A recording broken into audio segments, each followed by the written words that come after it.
All right, so imagine living in Britain almost 2,000 years ago. Life feels normal. The tribes rule their own land, and the sea is quiet. Then one morning, hundreds of ships appear on the horizon, carrying thousands of Roman soldiers.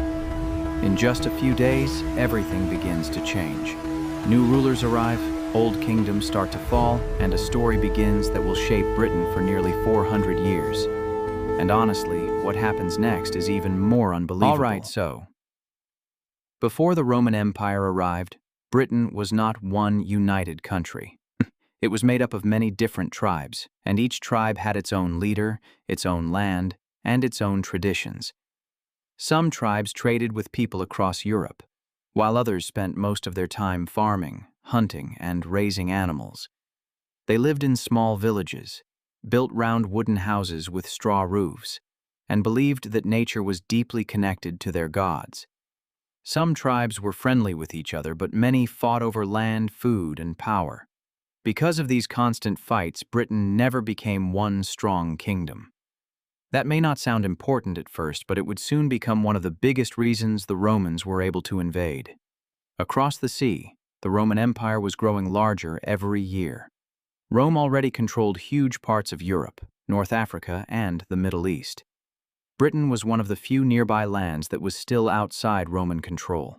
Roman leaders knew the island had rich farmland, valuable metals like tin and lead, and an important location for trade. Years earlier, Julius Caesar had crossed into Britain, but he returned without taking it. Now a new emperor named Claudius wanted to finish what Caesar had started. Winning a new land would make him look powerful in front of the Roman people. That was a big deal because many people still questioned whether he was strong enough to rule the empire. So Claudius made a decision that would change Britain's history forever. He ordered one of the largest invasion forces Rome had ever sent across the sea. Nobody on the island knew it yet, but their world was about to change in ways they could never imagine. And this was only the beginning. Okay, so in the spring of 43 AD, around 40,000 Roman soldiers prepared for the journey across the English Channel. These were not ordinary fighters. They trained almost every single day and knew exactly how to work together during battle. Each soldier carried a large shield, a short sword, throwing spears, armor, and supplies for long marches. Along with the soldiers came engineers who could build bridges, doctors who treated the wounded, blacksmiths who repaired weapons, and builders who could quickly build forts wherever the army stopped. This was not simply an army looking for one battle. It was an entire system built to take over new lands and stay there. Their commander, Aulus Plautius, carefully planned the invasion. The weather on the sea could change without warning, and rough waves could destroy ships. But after crossing the Channel, the Roman fleet finally reached the coast of Britain. As the first soldiers stepped onto the beaches, local tribes rushed to stop them. They knew every hill, river, and forest around them, and they fought with everything they had because they were defending their homes. The Romans stayed calm, formed their famous shield walls, and slowly pushed forward. Every victory gave them more confidence. Every mile they marched brought them deeper into a land they barely knew. It was the first step in a campaign that would last for generations, and honestly, there was no turning back now. So here is the thing. The invasion did not end with one battle. The hardest fighting was still ahead. One of the biggest battles happened near the River Medway, where Roman soldiers and British warriors fought for several days. The British tribes attacked again and again, hoping to push the invaders back into the sea. They fought with courage because they knew if they lost, their homes, families, and freedom could disappear. Do not let that fool you, though. The Romans had spent years training for battles exactly like this.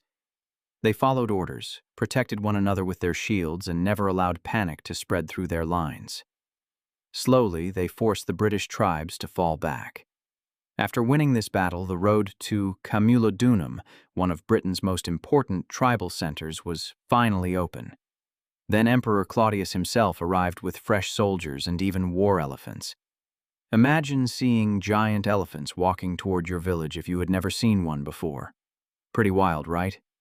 The sight alone was enough to shock many people. Several tribal leaders decided to surrender, believing they had no chance against such a powerful empire. Rome celebrated the victory and claimed Britain as part of its empire.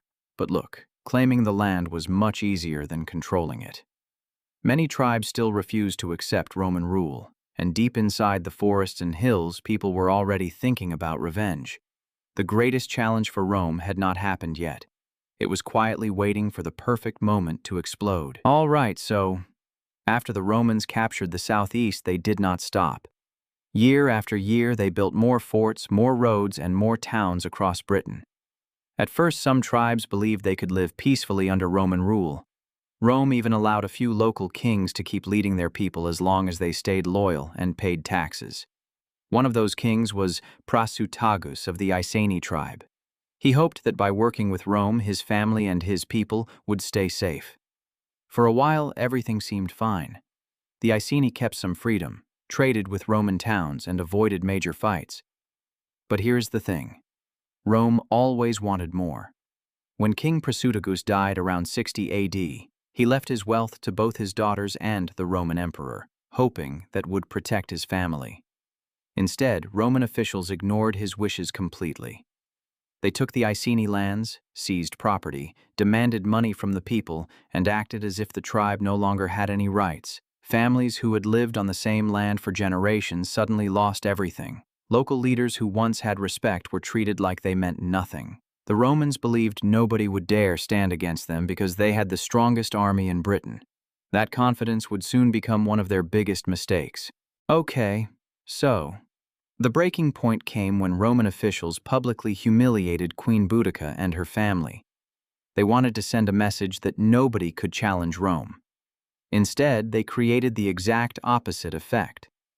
News of what happened spread across Britain faster than anyone expected. Tribe after tribe became furious. People who had stayed quiet for years suddenly realized that if Rome could treat one royal family like this, then nobody was truly safe. Boudica refused to accept what had happened. She stood before her people and called on every tribe that still wanted freedom to join her, and they answered. Thousands of warriors came from different parts of Britain, bringing whatever weapons they had.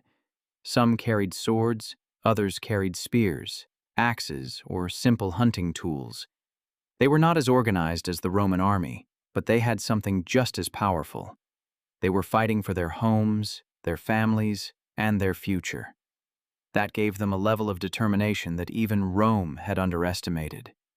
The rebellion grew so quickly that Roman leaders barely had time to react. What had started as anger inside one tribe was now becoming a movement across much of eastern Britain, and honestly, Rome never saw it coming. So, here is the thing. Boudica knew she could not win by waiting. She had to strike fast while the Romans were unprepared. Her army marched toward Camulodunum, the Roman town that had become a symbol of Roman power in Britain. The town had very little protection because Roman leaders believed nobody would ever attack it. They were completely wrong. Boudica's warriors surrounded the settlement, broke through its defenses, and destroyed almost everything inside. Buildings burned, statues of Roman emperors were pulled down, and the people who had ruled with fear suddenly found themselves running for their lives. The victory gave the rebels even more confidence. Soon they marched toward Londinium, the small trading town that would one day become London. The Roman governor realized he did not have enough soldiers to defend it, so he made the difficult choice to abandon the town and save his army instead. Soon after, Londinium was also attacked and destroyed. Then came Verulamium, another important Roman settlement which suffered the same fate. Smoke filled the sky as one Roman town after another disappeared. For a short moment, it looked like Rome might actually lose Britain. Imagine being a Roman soldier hearing that 3 major towns had fallen in only a short time. Pretty wild, right? The empire that had conquered so much of the world was suddenly fighting just to survive on one island. But while Boudica celebrated these victories, the Romans were quietly gathering their best soldiers for one final battle. And that battle would decide the future of Britain forever. All right, so After Boudica's rebellion was crushed, the Romans knew they had made one very important mistake. They had believed fear alone could keep Britain under control, but the revolt showed that people would always fight back if they felt they had nothing left to lose. The Roman governor, Gaius Suetonius Paulinus, had defeated Boudica in one final battle, even though her army was much larger. The Romans stayed calm, fought in tight formations, and used their training to slowly break through the British warriors. When the battle ended, thousands of rebels had been killed, and the rebellion was over. Nobody knows exactly what happened to Boudica after that. Some stories say she took poison to avoid being captured, while others believe she died from illness soon after the battle. Whatever the truth is, her name never disappeared. She became a symbol of courage and resistance for generations to come. Rome had won the war, but it also learned that ruling Britain would never be easy. Instead of relying only on force, the empire began changing the way it ruled the island. Some tribes were treated more fairly, local leaders were given more responsibility, and trade slowly started to grow again. Even after such a terrible war, life had to move forward. But deep in the north and west, many tribes still refused to accept Roman rule. The Romans knew another challenge was waiting. So, once peace returned to the south, the Roman army began pushing farther into Britain. Their goal was simple. They wanted complete control over the island. Every year, soldiers marched deeper into lands that Rome had never fully ruled before. Thick forests, steep hills, cold rivers, and rough mountains made every journey difficult. The people living in these regions knew the land much better than the Romans did, and they often attacked without warning before disappearing back into the wilderness. That made every step dangerous, but the Romans had something their enemies did not. They were patient. Wherever they went, they built forts to protect their soldiers and supply lines. Then they connected those forts with strong stone roads so fresh troops and food could arrive quickly whenever trouble started. Around many of these forts, small towns began to grow. Traders opened shops, blacksmiths repaired tools and weapons, and families settled nearby because they felt safer under Roman protection. Little by little, places that had once been battlefields started becoming busy communities. Rome was not only winning with swords, it was changing the land itself, and that was a big deal. Look, one of the hardest places for the Romans to control was Wales. The mountains made travel slow, and the local tribes were known for fighting with incredible determination. One tribe, called the Silures, became one of Rome's toughest enemies. They refused to surrender even after years of fighting. They attacked Roman patrols, destroyed supply lines, and made life difficult for every army that entered their territory. The Romans soon realized they could not win with one quick battle. Instead, they slowly surrounded the region, built more forts, and kept sending fresh soldiers until the resistance became weaker.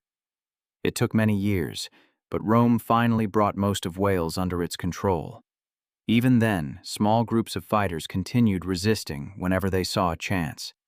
Around the same time, another Roman governor named Gnaeus Julius Agricola began leading campaigns farther north into what is now Scotland.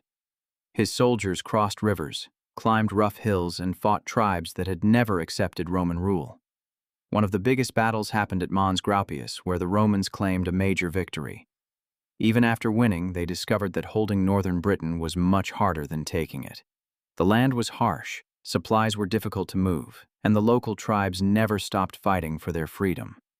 Rome could keep winning battles, but controlling every corner of Britain was becoming more expensive every year.